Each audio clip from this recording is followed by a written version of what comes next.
I'd completely forgotten to mention to my son that the security cameras were back up and running. So when I sat down the next morning and checked the recordings, what I saw just about split my heart in two. There on the screen were Jason and his wife Emily, calmly carrying out a plan that had been thought through step by step.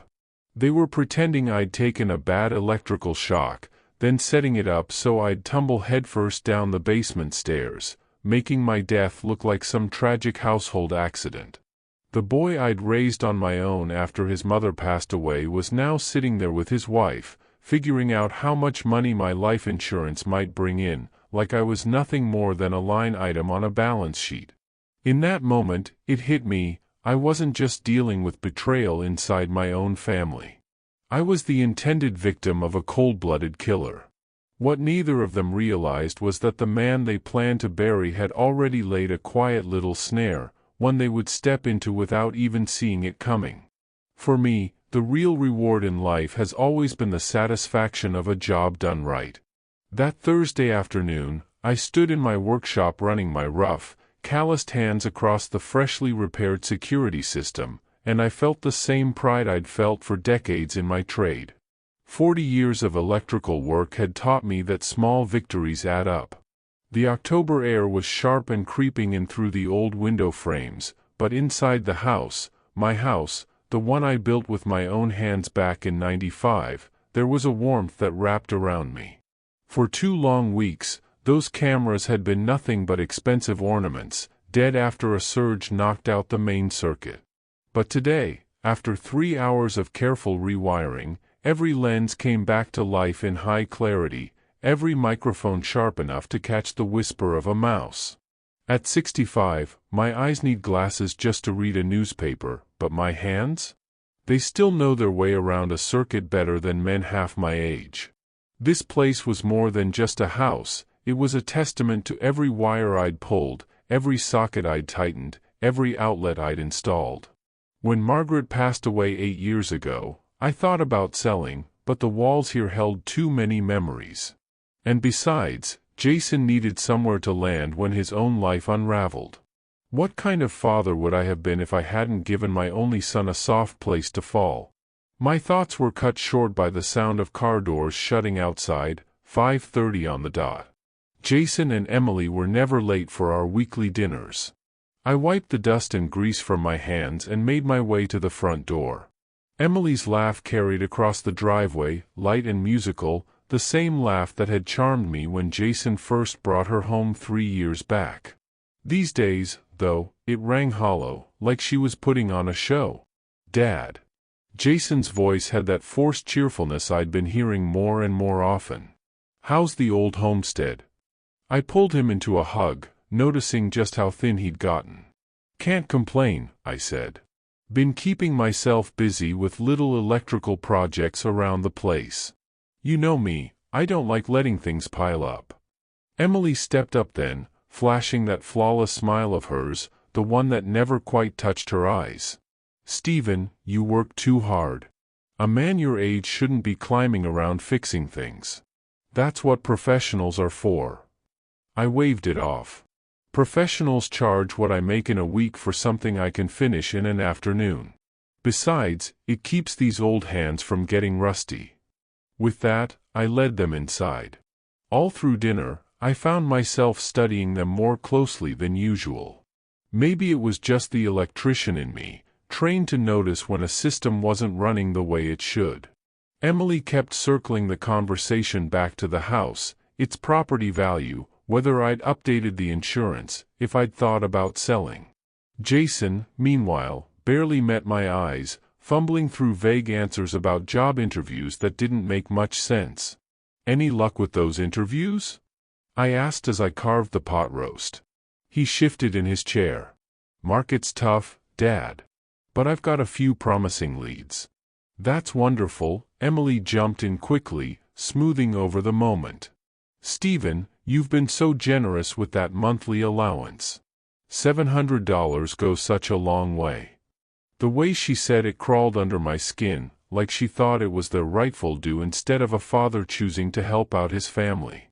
Then she went on, "Speaking of the house, Have you thought about updating your security system? I'd imagine those old cameras aren't very dependable anymore. I was just about to mention that I'd spent the entire afternoon bringing the system back online when the phone rang. It was Mrs. Patterson from next door, her voice frantic about a water leak in her basement. Her late husband had always taken care of those kinds of things, but now she didn't know who to call. Of course, Helen, I told her. I'll be right over. Hanging up, I turned back to Jason and Emily, who were already slipping into their coats. Sorry, kids. Duty calls. No problem, Dad, Jason said, still not meeting my eyes. We should get going anyway. I walked them to the door, that uneasy itch in my gut growing stronger with every step. Something about the night didn't sit right, Emily poking around about my security system, Jason fidgeting like a man with a guilty secret. But Mrs. Patterson had called, and I've always believed neighbors come first. As their car pulled away down the street, it hit me, I'd completely forgotten to mention that the cameras were back online. That phone call had thrown me off my rhythm. I told myself I'd bring it up over coffee tomorrow. I'd run a full test of the system, too.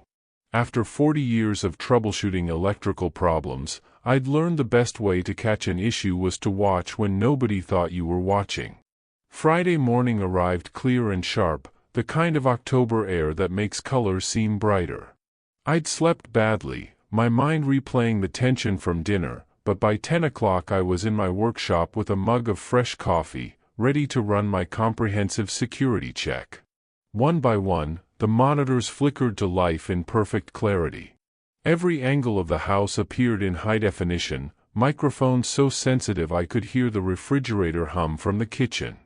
40 years in the trade had taught me to appreciate quality work, and this system rivaled anything the professionals charged thousands to install. I was adjusting one of the camera angles when I heard a key turning in the front door. The timestamp on the screen read 10:15 a.m. Through the living room feed, I watched Jason and Emily let themselves in, moving with the easy confidence of people who belonged there. Only they weren't supposed to be there. Jason had mentioned interviews, Emily had errands. My finger hovered over the intercom, but something about the way they moved stopped me cold. They weren't just walking in. They were scanning corners, listening carefully, making sure I wasn't home. This wasn't a casual visit. Then it clicked, they didn't know the cameras were working. Last night's phone call had stopped me from telling them about the repairs. In their minds, the system was still dead. They thought they were invisible. Perfect, Emily's voice came through crisp and clear. He's not here, and those cameras are still broken from the power surge. Jason shifted uneasily. Going through his personal papers feels wrong, Emily. Wrong. Her laugh was nothing like the one I'd once found charming, it was cold, deliberate. Jason, we've been over this. Sunday morning. We make it look like an electrical accident in the basement. Your father's always tinkering down there. Completely believable. My blood went ice cold. Sunday morning. Electrical accident. They weren't here to steal. They were planning to kill me. Emily's voice stayed steady as she rifled through my bedroom desk drawers. The life insurance alone is $200,000. Plus the house is worth over $600,000 total. Enough to pay your gambling debts and start fresh. Jason's face had gone pale. I know the money would solve everything, but it's my father, Emily. Your father who's controlled your life for 32 years, she snapped. Harold Peterson was harder to convince than you are, and that worked perfectly. The name meant nothing to me, but the way she said it made my skin crawl. Who's Harold Peterson? Jason asked. Emily smiled, that same perfect smile I'd once mistaken for sweetness. An old man in Toledo with a nice house and a trusting nature. Death certificate said natural causes. No investigation needed, Emily said casually. Dorothy Mitchell in Akron was even easier. Poor thing just fell down the stairs after signing over her property. The room seemed to tilt under me. This wasn't just desperation or family greed. This was a pattern, a predator's pattern. Emily wasn't just ruthless, she was a hunter, and I was next on her list. You never told me they actually died, Jason whispered. What did you think happened? She snapped. They moved to Florida. Emily's voice dripped contempt. Jason, grow up. This is how the world works. The weak get consumed by the strong. I watched my son, my boy I'd raised on my own, nod slowly, as if her poison had finally seeped all the way in. Whatever good was left in him was being eaten alive by this woman's influence. Sunday morning, 8 a.m., Emily continued, spreading papers across my coffee table like a general planning an invasion. Electrical shock in the basement workshop. Fall down the stairs. Delayed 911 call until noon. We'll be grieving family members with a profitable future. 2 days. That's all I had.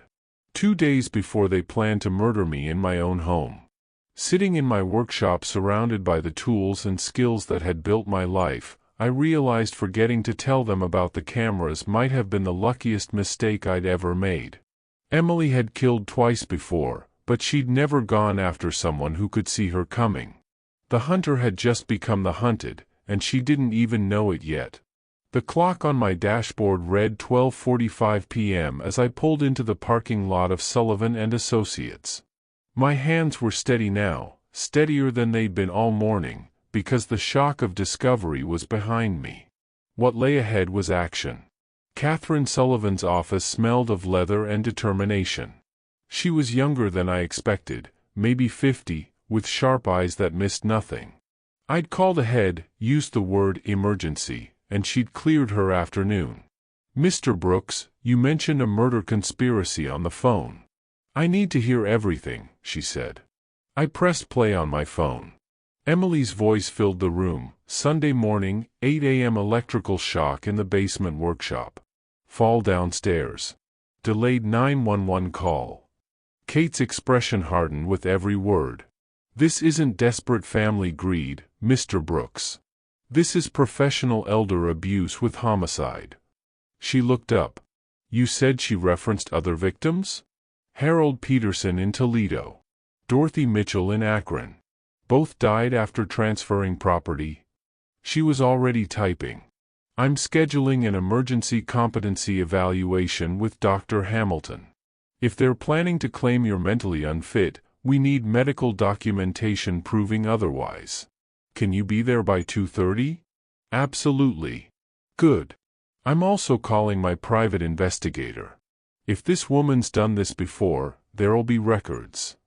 Dr. Hamilton's clinic was a 15-minute drive through neighborhoods that suddenly felt foreign. Everything looked the same houses, same trees, but I was seeing it all as a man marked for death in 36 hours. The evaluation was thorough, memory tests, problem-solving exercises, questions about current events. Dr. Hamilton had been my physician for over a decade, and her concern was genuine. Stephen, your cognitive function is excellent, better than most men 20 years younger, she said, signing the official documentation with authority. What you've described isn't paranoia. It's your survival instinct responding to a real threat. By 3:30, I was back in Kate's office. Her investigator was waiting with a file that would change everything. Emily Williams doesn't exist, he said, spreading documents across her desk. Real name's Jennifer Walsh. She's wanted in connection with 2 suspicious deaths, Harold Peterson in Toledo and Dorothy Mitchell in Akron. Both cases are still open investigations. Kate leaned forward. Outstanding warrants. Active warrants in Ohio. Financial fraud, elder abuse, and now suspected homicide. Local police would be able to arrest her on the spot. The picture was finally snapping into place with terrifying clarity. Jennifer Walsh wasn't just manipulative, she was a predator who built her life around targeting the elderly. And Jason, my own son, had delivered me to her like a neatly wrapped gift. What's our timeline? Kate asked. They're planning the murder for Sunday morning.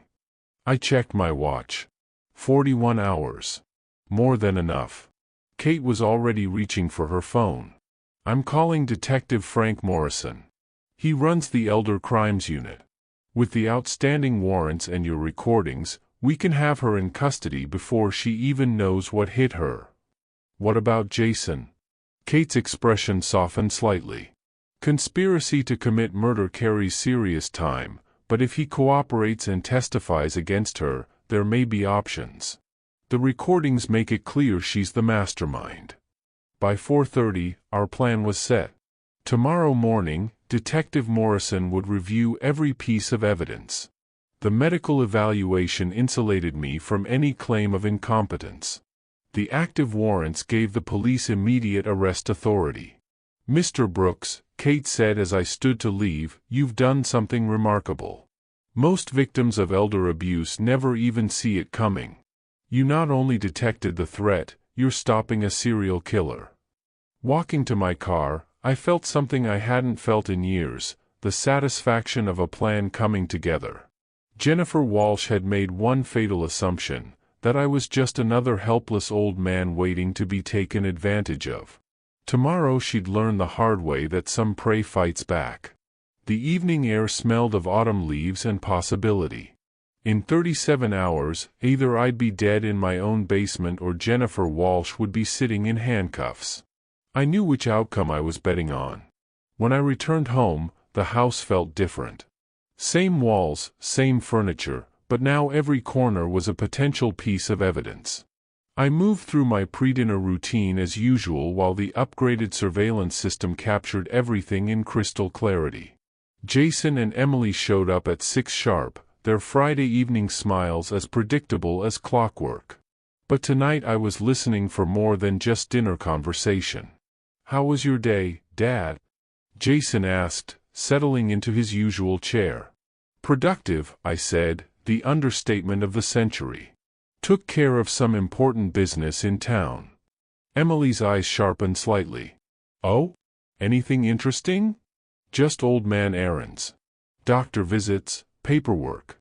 You know how it is. The lie rolled off my tongue. Let them think I was just another tired old fool shuffling through his remaining days. During dinner, Emily excused herself to take a phone call. Through the enhanced audio feed, her voice carried perfectly from the kitchen. Vinny, it's Jennifer. Sunday morning is confirmed. Yes, 8 a.m. sharp. No, the old man suspects nothing. Make sure your cleanup crew is ready by 10. Vinny. Another player in this deadly game. I stored the name away as Emily returned to the table wearing that practiced smile. Sorry about that, work call. After dinner they drifted into the living room while I stood at the sink, washing dishes and keeping my ears tuned to every word through the surveillance system. I can't keep doing this, Jason said quietly. Jason's voice was barely more than a whisper. Looking him in the eye, knowing what we're planning. Jason, we've been over this, Emily snapped, her patience thinning. You owe $50,000 to people who break legs for late payments. Your deadline is Monday morning. What exactly do you think happens if we don't follow through? 50,000. Gambling debts. Suddenly Jason's desperation made perfect sense. There has to be another way, he pleaded. There is no other way. Emily's voice turned cold and sharp. You think I enjoy this? You think I wanted to become what I am? This is survival, Jason. Your father dies, or you do. Choose. The casual brutality of it staggered me. My own son, reduced to this impossible calculation. Tell me about Vinny, Jason asked after a long silence. Vincent Castellano, she said without hesitation. He handles the technical side, forged documents, cleanup operations, witness management. He's been doing this for 20 years across 6 states. Never been caught. Witness management? Emily didn't flinch. Sometimes neighbors get curious. Sometimes old friends ask too many questions. Vinny handles those situations. The scope of what I was hearing hit me like a blow. This wasn't just murder. It was organized crime, a body count stretching across state lines. Sunday morning, 8 a.m., Emily continued, her voice now pure business. You'll be here early, supposedly checking on your father. I'll be in the kitchen making coffee. He'll go down to the basement workshop like he always does. And then, an electrical accident. The workshop's got exposed wiring, old equipment. Very believable for a man his age who insists on doing his own repairs. He'll be found at the bottom of the basement stairs. What if someone investigates? They won't. Vinny will be here by 10 to make sure the scene looks perfect. By noon, we'll be grieving family members planning a funeral. I stood at the kitchen sink, mechanically washing the same plate over and over as they plotted my death with the efficiency of a boardroom meeting. The insurance money clears in 30 days, Emily added. House sale can happen within 60. We'll be in another state with new identities before anyone thinks to ask questions. New identities. Of course. Jennifer Walsh was probably just one name in a long chain of assumed personas. By 9 o'clock, they were gone, leaving me alone with the weight of what I'd learned. I spent the next hour reviewing every recording, backing up files to multiple locations, creating an unbreakable chain of evidence. 34 hours. That's all the time I had left before they expected to find me dead at the bottom of my own basement stairs. But Vincent Castellano and his cleanup crew were about to discover that some old men don't die quietly. Saturday morning brought the kind of clarity you feel just before a storm. I was up before dawn, coffee in hand, reviewing the final checklist that would decide whether I lived or died in 20 hours. The basement workshop, their chosen killing ground, needed more coverage. I installed 2 microcameras in the ceiling, carefully angling them to catch every part of the scene where they planned to stage my accident. The irony wasn't lost on me. They'd picked the one room in the house where I had complete technical advantage. By 8:30, I had backup recording systems hidden throughout the house, each one invisible to anyone who wasn't looking for them. Cloud storage ensured that even if they destroyed my equipment, the evidence would survive. Detective Morrison's office smelled of old coffee and determination. He was exactly what I'd hoped for, a weathered professional who'd seen enough elder abuse cases to recognize the real thing when it walked through his door. "Mr. Brooks," he said, after I'd shaken his hand, "I've been investigating crimes against seniors for 15 years. What you've uncovered here is the most sophisticated operation I've ever seen." I pressed play on my phone. Emily's voice filled the room. Morrison's expression grew darker with every new detail. "Jennifer Walsh," he muttered, pulling up files on his computer. "We've been tracking her across 3 states. She's wanted for fraud and suspected homicide in both Toledo and Akron. What you've brought me fills in every gap we needed." "What's the plan?" I asked. "Tomorrow, 7 a.m., he said. "We'll position tactical teams around your property. The second she and your son show up, we move. With these warrants and your recordings of the conspiracy, this case is airtight." "What about Vinny Castellano?" A grim smile crossed Morrison's face. "Vincent Castellano has been on our radar for 20 years. If he comes for cleanup duty, we'll be waiting. This could take down an entire criminal network." Legal protection took another hour. Kate sat across from me, calmly sliding documents into a stack as she explained each one. Bank accounts frozen against unauthorized access. Property transfers locked. Medical directives ironclad. "They can't touch anything now," she assured me. "Even if tomorrow goes sideways, your assets are shielded." "And the recordings?" I asked. "Legally obtained on your own property with reasonable suspicion of criminal activity," she said. "They're admissible, and devastating. Any prosecutor would call this case a gift." By noon I was back home, surrounded by the soft hum of hidden cameras and backup systems. Everything was in place now: professional law enforcement, legal protections, medical documentation, and enough evidence to bury Jennifer Walsh for life. I walked through my house slowly, really looking at it for the first time in days. Every room held memories, the life I'd built here, the son I'd raised, the future I'd planned. And tomorrow, that same son would walk through my front door expecting to watch me die. Instead, he'd be stepping straight into a trap 40 years in the making. The phone rang. Detective Morrison's voice was steady but urgent. "Mr. Brooks, we just got word Castellano's crew is already in Cleveland. They're taking this seriously." "So are we," I said. "Yes, sir. We are. Try to get some rest tonight. Tomorrow is going to be intense, but you've done everything right. This woman's killing spree ends with you." After I hung up, I stood alone in my workshop, surrounded by the same tools that had built my life, and now would help save it. Jennifer Walsh had made one fatal miscalculation. She'd assumed I was just another helpless victim. Tomorrow morning she'd find out that some prey comes equipped with teeth. 20 hours to go. I was ready. The phrase, "Last Supper," kept running through my mind as I set the table for 3. In 14 hours Jason and Emily expected to find me dead at the bottom of my basement stairs. Instead, they'd be staring down a very different ending. They arrived at 6 sharp, Jason carrying flowers, a small touch that might have seemed sweet if I didn't know he planned to attend my funeral the next afternoon. "Dad, you look tired," Emily said, settling into her chair with practiced concern. "Are you feeling all right?" "Just fine," I replied, serving the pot roast I'd spent the afternoon preparing. Looking forward to a quiet Sunday at home. The irony was lost on them, but not on me. During dinner, Emily pulled a manila folder from her bag. "Stephen, I know this might seem sudden, but we've been thinking about your insurance situation. These forms just need a quick signature to update your beneficiaries."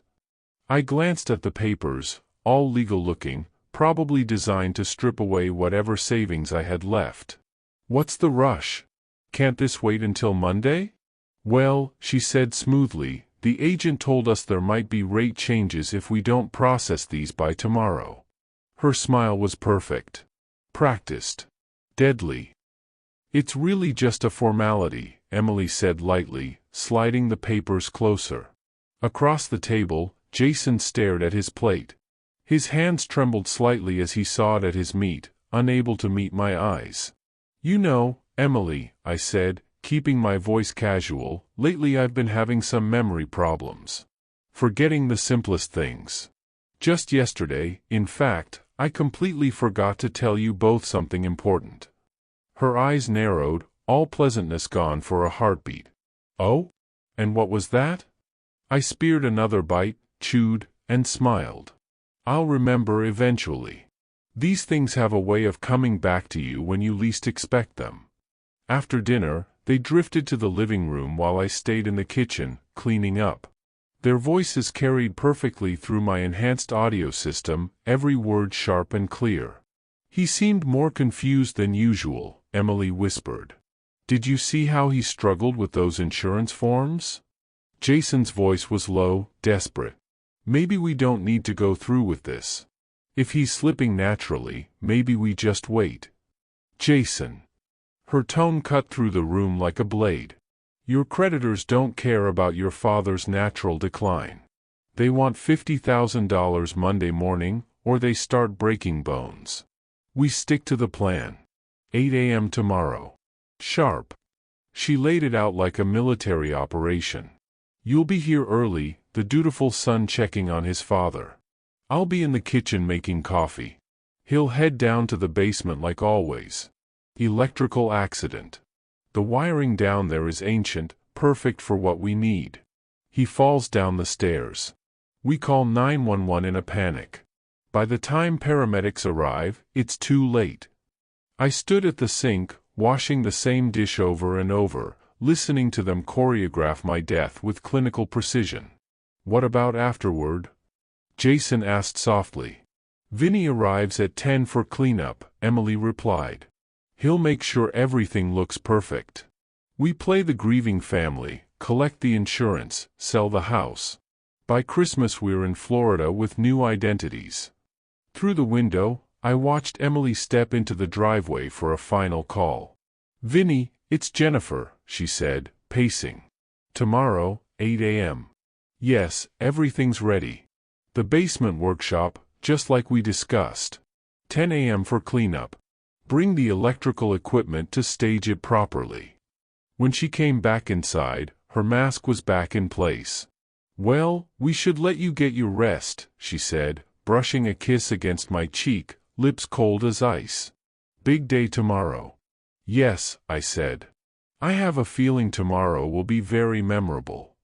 After they left, I walked through the house one last time, checking every hidden camera, every backup system, every piece of evidence that would end Jennifer Walsh's killing spree forever. 11 hours. That's all that was left. In 11 hours, Detective Morrison's tactical team would be in position. In 13 hours, Jason and Emily would walk through my front door expecting to kill me, and instead, they'd step straight into the most comprehensive trap I'd ever built. I poured myself a glass of whiskey, something I almost never did, and settled into my favorite chair. Tomorrow morning, either justice would be served or I'd be dead. But tonight, for these final hours, I was still Stephen Brooks, and I was ready for war. The countdown was almost over. 7 a.m. sharp. I was waiting in the living room when I heard their key in the lock. Jason came in first, flowers in hand, his alibi prop for being there early. Emily followed with a thermos of coffee, wearing the mask of a dutiful daughter-in-law. "Dad, you're up early," Jason said, his voice carefully cheerful. "We thought we'd check on you," Emily added. "Before you killed me at 8 o'clock, I said calmly."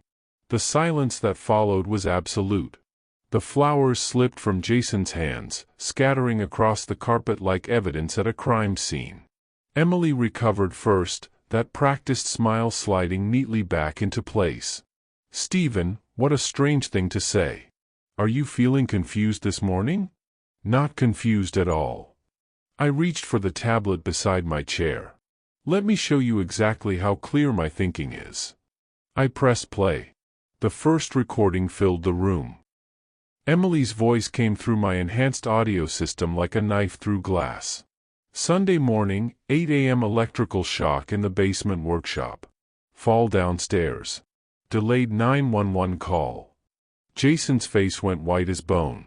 Emily's practiced mask finally cracked. "You've been recording us," she whispered.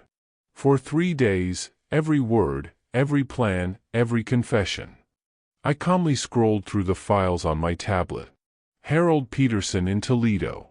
Dorothy Mitchell in Akron. Your real name, Jennifer Walsh. Outstanding warrants in 3 states. This is impossible. Emily's voice turned feral. "Those cameras have been broken for weeks. I fixed them Thursday afternoon," I said, almost conversationally. "Just forgot to mention it Friday morning. Luckiest mistake of my life." I stood then, feeling stronger than I had in years. "You see, Jennifer, you made one fatal error. You assumed I was just another helpless old man." Jason collapsed into a chair, burying his face in his hands. "Dad? I'm so sorry. I never wanted this. The gambling debts, the threats. $50,000, I said flatly. "That's what my life was worth to you?"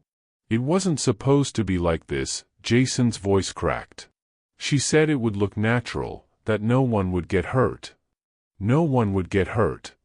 I played another recording, Emily's cold voice spelling out Harold Peterson's death and Dorothy Mitchell's accident. "She's killed before, Jason. You weren't helping her commit fraud. You were helping her commit murder." Emily's composure shattered completely. "You don't understand what it's like out there. These old fools sitting on fortunes while young people struggle. So you decided to speed up the inheritance process," I said. "They were going to die anyway," she snapped. "I just made it profitable." Her confession was captured perfectly, high-definition video, flawless audio. But I wasn't finished. "Tell me about Vincent Castellano," I said. Her eyes flicked, just enough to give her away. "Vinny," I continued. "Your cleanup specialist. The man you called last night to coordinate removing evidence after my murder. Jason's head snapped up. Murder? You said it would be an accident. It would have been, Emily snapped. If your father hadn't turned into some kind of surveillance expert. Actually, I said, glancing at my watch, Vinny's not coming. None of your network is operational anymore. As if on cue, the front door burst open. Detective Morrison and his tactical team swept in, weapons drawn, badges visible. Cleveland Police. Nobody move. Kate Sullivan followed right behind, briefcase in hand. Jennifer Walsh, she said clearly. You're under arrest for conspiracy to commit murder, elder fraud, and outstanding warrants in the deaths of Harold Peterson and Dorothy Mitchell. The next few minutes blurred into handcuffs, Miranda rights, and the systematic dismantling of a criminal operation that had spanned multiple states for years. Jason looked at me as they cuffed him. How long have you known? Since Friday morning, I said. When I heard you planning my death. She gave you a choice between my life and your debts. You chose the money. As they led him away, I felt something I hadn't expected. Not satisfaction, sadness. I had raised that boy, loved him, sacrificed for him. But the man they were arresting wasn't my son anymore. He was no longer my son, just a stranger who'd been willing to watch me die. Detective Morrison stepped toward me as the last of the tactical team cleared out. Mr. Brooks, it's over. We've arrested 6 members of the Castellano network across Ohio. This operation is finished. I looked around my living room, the same room where they had plotted my murder, the same room where I had gathered the evidence that saved my life. What happens now? I asked. Now you live, Morrison said simply. And Jennifer Walsh never kills again. Outside, I could hear the neighbors gathering, drawn by flashing lights and uniforms. Soon there would be questions. Reporters. Trials. But for now, at this moment, I was simply a man who had refused to become a victim. The clock on my mantel read 7:45 a.m. 15 minutes ago. I was supposed to be dead. Instead, I had never felt more alive. 6 months later, I sat in the courthouse gallery as Jennifer Walsh was sentenced, 25 years to life for multiple murders, elder abuse, and conspiracy. The judge's words hung heavy in the air. Your calculated predation on vulnerable seniors represents the worst of human nature. When she glanced at me one last time, I saw no remorse. Only the same cold calculation that had nearly ended my life. Some people, I'd learned, simply cannot be redeemed. Jason's sentencing was harder to endure. 12 years for conspiracy and elder abuse. From the defendant's table, his eyes still carried traces of the boy I had raised, but not the man who'd helped plan my death. The judge's statement cut through the room. Betrayal within families, where trust is assumed, demands the sternest accountability. Across 3 states, the Castellano network unraveled. Vincent Castellano himself drew multiple life terms. The FBI estimated their operation had targeted more than 30 elderly victims over 2 decades. My covert recordings had supplied the crucial evidence to dismantle the entire enterprise. But courtroom victories were only the beginning. Change began in my own neighborhood, with Mrs. Patterson, the widow whose frantic phone call had unknowingly set everything in motion. I installed a full security system in her house, taught her how to spot red flags of elder fraud and manipulation. You've given me something I lost when Harold died, she said softly, holding the checklist we built together. The feeling that I can protect myself and make my own choices. Word spread quickly through Cleveland's senior community. Within months, I was consulting with families all over the city, hardening homes, auditing finances, briefing loved ones about predatory tactics. The local police invited me to speak at community meetings.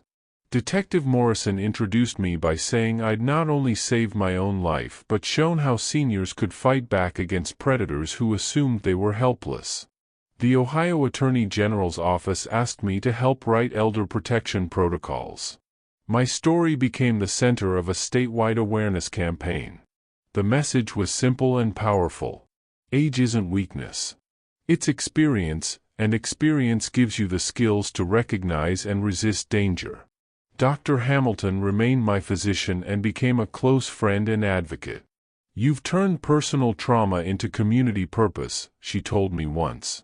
"That's not merely surviving. It's a triumph." Kate Sullivan and I began hosting legal workshops, teaching seniors how to protect assets and spot illicit schemes.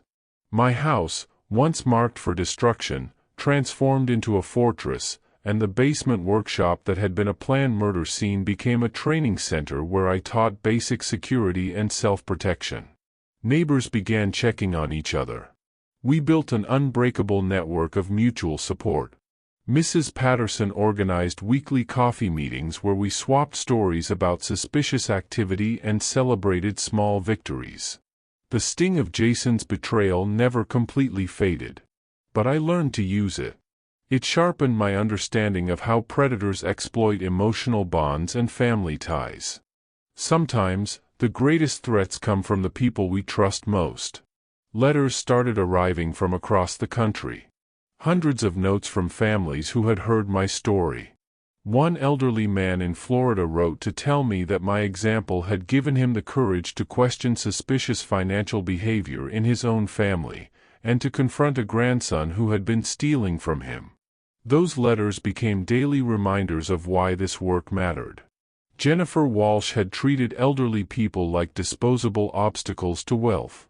Each senior who learned to defend themselves disproved that terrible assumption.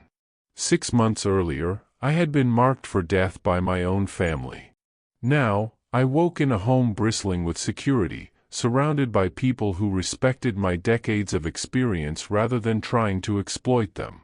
My calendar was full: speaking engagements, consultations, coffee dates with friends who genuinely valued my presence. The greatest victory wasn't simply surviving a murderous scheme. It was discovering that my truest family had been waiting for me all along in my community, ready to appreciate what I had to offer. Sometimes, God places us in situations that test not just our survival, but our faith in humanity itself. My story shows that betrayal isn't just about crime. It's about the strength you discover when everything familiar becomes dangerous. When family turns against you, God provides other paths to safety, purpose, and service.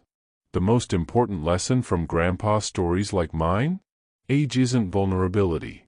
It's accumulated wisdom waiting for the right moment to shine. These stories teach us that predators often hide behind love, but true care never asks us to surrender our safety or dignity. My technical skills, built over decades, became my salvation when my family failed me.